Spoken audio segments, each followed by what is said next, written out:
நாங்கள் ஊர்ல இருக்க இந்த அணில்கள்ல மேல ஓட்டுல இருக்கிறது, அந்த ஓட்டு மோட்டுல இருக்கிறது.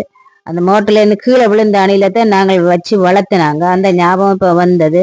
இதுல இருக்கிறது பின்னால 3 கோடு போட இல்லை. இது பிரான்ஸ்ல இருக்கிற அணில். இந்த அணில்கள் மிகவும் சுறுசுறுப்பானது. இது மரங்கள்ல தான் கூட வசிக்கும்.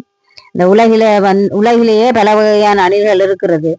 இதுல கோடுகள் போட்ட அணில்களும் இருக்குது, இங்கேயும் வெளிநாட்டிலையும். இதுல முன்பற்களை பாருங்க எப்படி கொறித்து, இதான் கொறித்து இந்த முன்பற்களால தான் சாப்பிடுகிறது.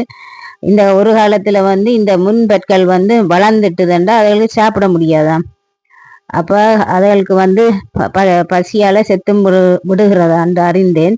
இது மரங்கள் நடுகிறதுல பங்கு வகிக்கிறதேன்னு நினைக்கிறீங்களா?